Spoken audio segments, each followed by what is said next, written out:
What's up, my friends, my YouTube community? I used to talk to myself, but now I feel like when I make videos I can actually picture the people that I speak to and some of the subscribers I have that I've had conversations with. And I've just got to say, over the last month or two, I've really picked up a lot of really great new subscribers. It's given me a whole new perspective on my channel, making it worthwhile. And that may sound egotistical when I say this, but getting feedback is an important driving factor. And it has nothing to do with people agreeing with me. It's, in fact, I'm even motivated when a person tells me, hey, you know, your opinion's flawed, and this is why. But explaining it in a rational, reasonable, fair way.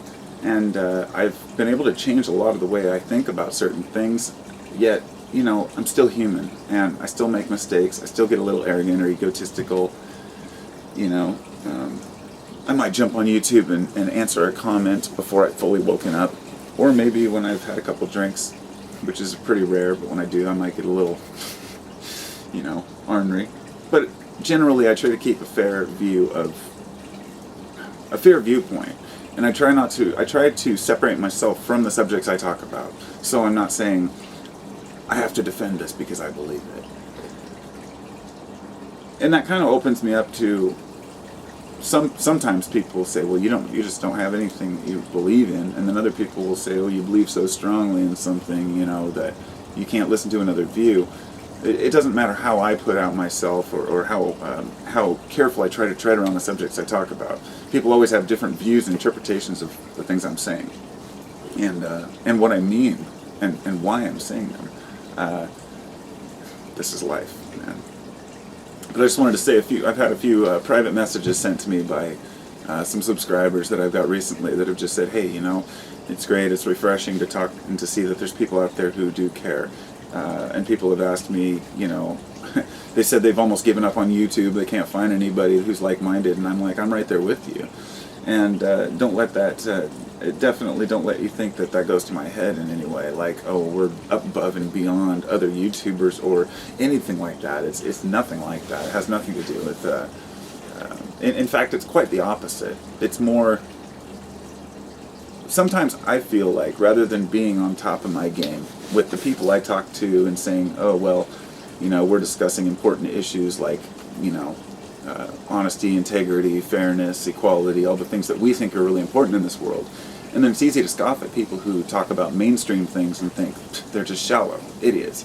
And so many people who talk about deep things end up getting that way.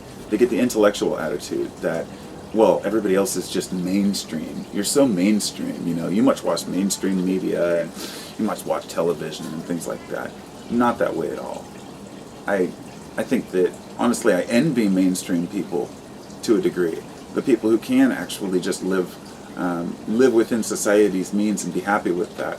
Not that I think that that's the way to live or that I'd be happier being a boring human. That's not fair. Boring isn't right. I should say the kind of people who are interested in just watching the news at night and who are interested in celebrities or gossip or the most popular bands. And the people who aren't into those things become the hipsters. And they're like, oh, that's popular now, I'm not interested in that anymore. You know, and I never want to be on either one of those sides of it. You know, I just want to be a human that looks at things fresh every day. Kind of the same way that I don't want to be considered a liberal or a conservative, but no matter what I say or do, if I talk about politics, there's always somebody who's going to label me one or the other. And then when I go to talk about religion, I'm always going to be either an atheist or a religious fanatic. You know, there's no middle ground. It seems like people just don't, they don't believe that there's a middle ground anymore. It's actually considered, to a lot of people, they consider, you know, having a middle ground to be wishy-washy or not having a full opinion. Look at the way that we've treated politicians. We call them flip-floppers. I heard one guy, he was interviewed, and they said, oh, you flip-flopped. They said, you voted against marijuana for, you know, many years, and then just last year you voted and said it should be legalized. Why did you change your mind? And he said, because I hadn't been given all the proper information. And it was that simple. He's like, I was fooled, you know. They told me it was bad, and I believed them. You know, I mean, hey, you know, there's no shame in honesty when it's moving away from something that's negative. But so many people hang on to their negativity You see this a lot in smaller, in kind of a smaller way when you're on YouTube. Let's say and you're arguing with somebody and they say something that you're arguing about something, and you're already in a debate about something, so you say something and they disagree with it, but they can't go back on it. Even though you both know that, you know, one of you is right, or that the subject is right there and obvious, you know, once a person's been wrong, they don't want to open themselves up to admitting it. And that's a hard thing for a lot of people. Just saying, you know what, you're right, I made a mistake. If you want to have people respond to you in a discussion, of course you have to be able to have tact and respect for the person that you're talking to. Like, for example, somebody came to a video earlier, and it was one of my videos about DMT. He left this like 90 line message about how DMT is, you know, creates this nitrogen toxicity in your head and in your blood, and goes on to say this and that about how horrible it is, but in this insulting, insinuating tone. And, you know, he's like, I was in prison, I've been doing this and that, I've been through all this crap, and he threw in a lot of kind of harsh, insulting things. And then at the end he says, I know these things, I've been studying shamanism and alchemy for years. And you know, it was that kind of thing. I said, you know, if you'd really studied either one, you wouldn't be telling me about it. Those aren't kind of things you brag about. You know, when you study shamanism, there's no such thing as studying shamanism. You either practice shamanistic behaviors and try to help and heal, or you don't. There are no cloaks or capes or wigs to wear when you're a shaman. It helps some people to have these. These are what we call the, you know, the items, the totems, the things that help people to remember what they're doing. Putting on a cloak isn't about the cloak itself, it's about getting into the frame of mind. So anyway, and alchemy, my point, now what I was telling the guys, alchemy is transmutation. The first thing you learn is that it's mental, purely mental first. If the person who's trying to create anything doesn't have good intention, then they will have impure results, plain and simple. And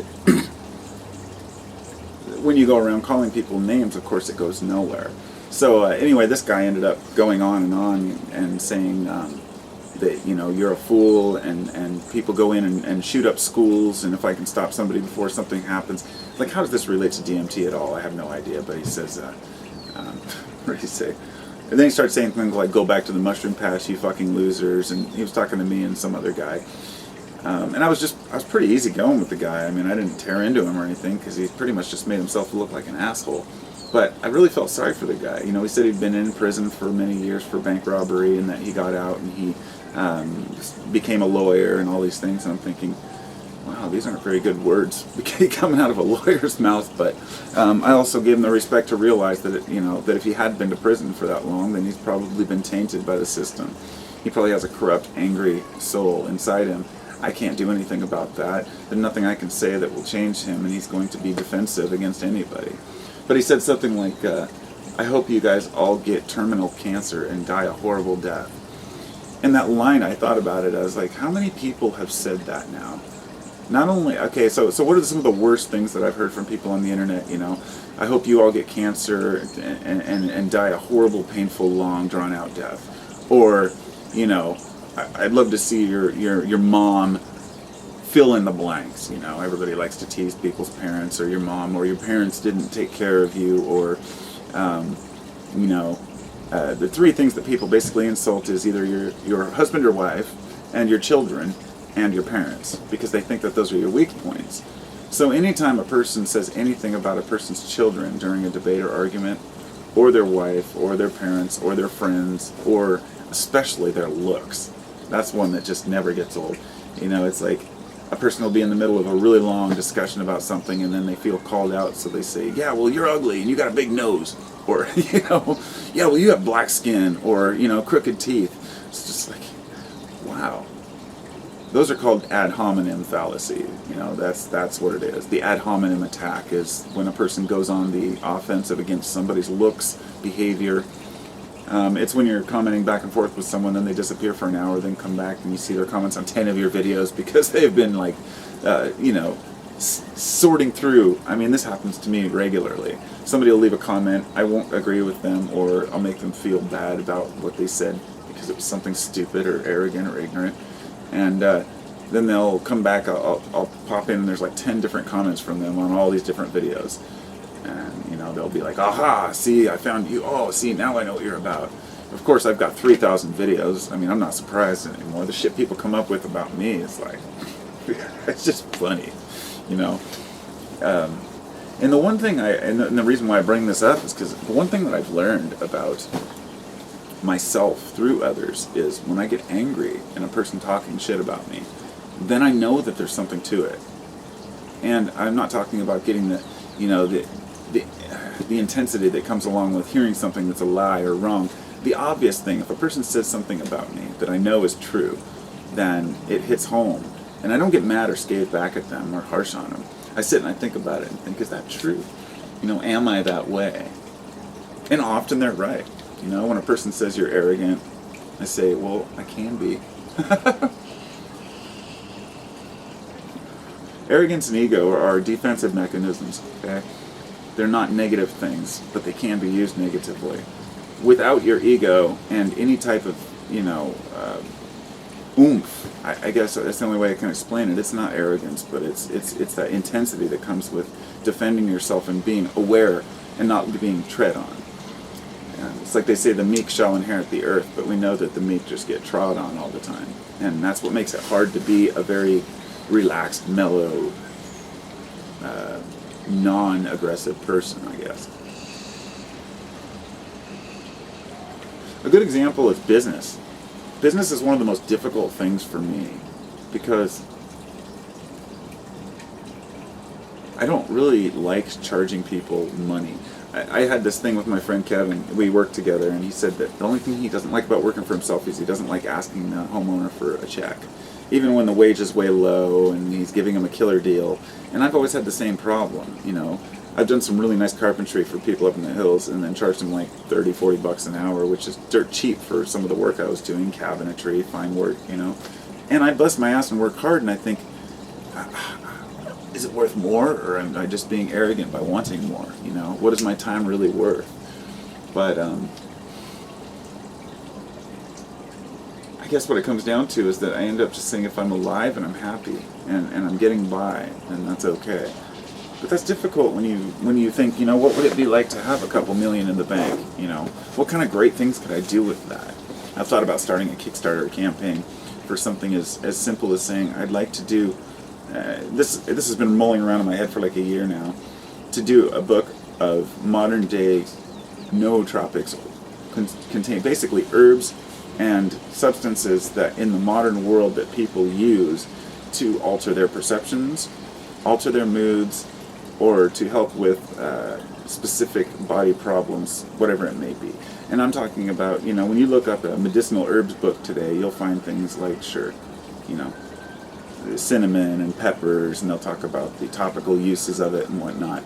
But what I'd like to do is get down and deep and actually look at all the modern medical studies with all the particular herbs and spices and see what they've done, and then throw in things like paramecitum or some of these particular nootropics that are supposed to, you know, give you this a brain boost, you know, because it's hard to draw the line between herbs and drugs, and when you start writing about these kinds of things, people think you're a druggie, you know, the kind of accusations that fly.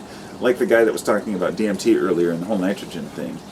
He's saying, you know, oh, people are going around doing all this, you know, smoking DMT all the time and fucking their brains up. It's like, it's funny, you know, I actually haven't even smoked DMT in like 2 years, at least a year. And so it's not something I do all the time. But when I got to thinking about that, I realized, why is it on the top of my mind? Well, because even though I only do psychedelics once in a long while, that experience remains with me and has positive, long-lasting changes that I carry with me into my daily life. And so I look upon them with fond memory. It's and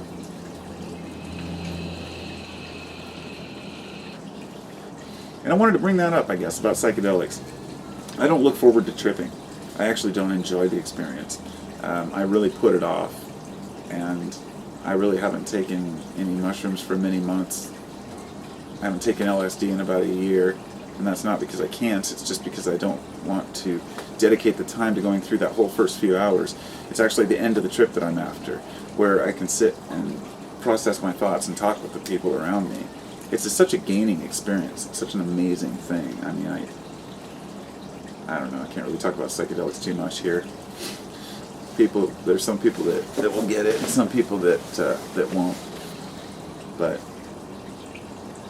what is the point of psychedelics, the person might ask? It's to find yourself, to understand yourself in the world.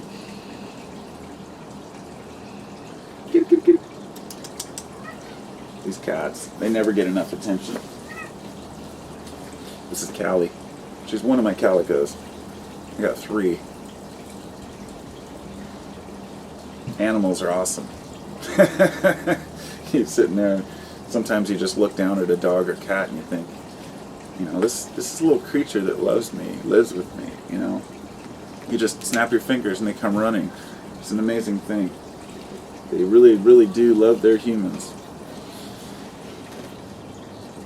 And they got claws. It's funny, I come 15 minutes into this video. Now it looks like it just hit 16. And I don't even remember what I started talking about at the beginning. And I'll tell you, to be honest, this happens a lot.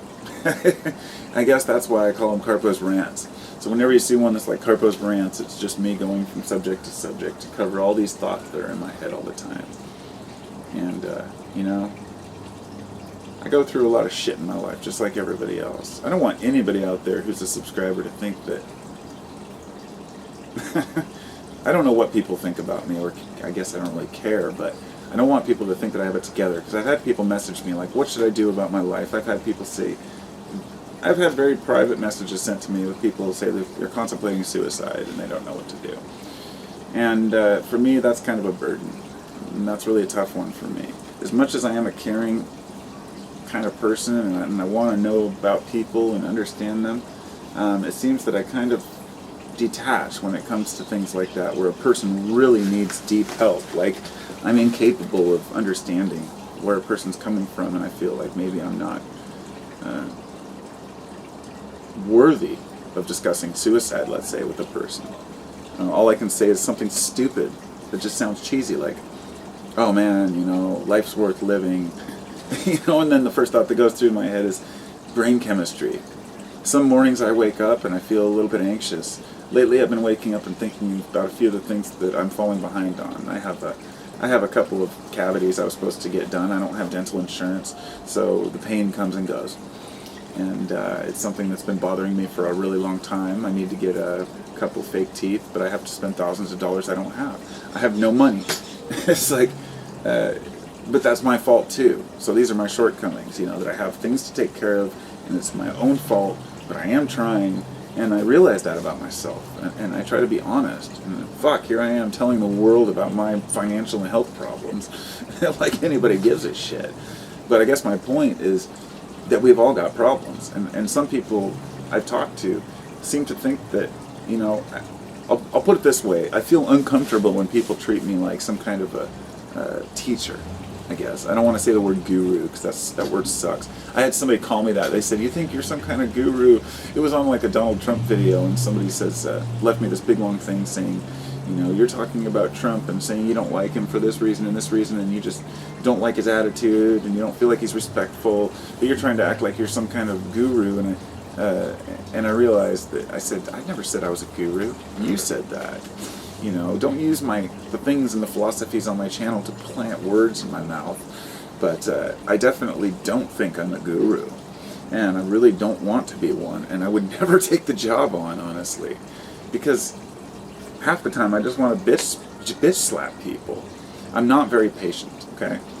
This is my biggest flaw, I will admit, is that I'm very impatient. When it comes to driving, I don't care how chill I am. Just get out of the way. I want to get where I'm going. I don't speed or fly around people, but I definitely get impatient. I feel the impatience. It happens when I go into a place and I have to stand in line. It happens pretty much all the time. But I ask myself and analyze, what am I being impatient about? What is it that I'm trying to get to in such a hurry?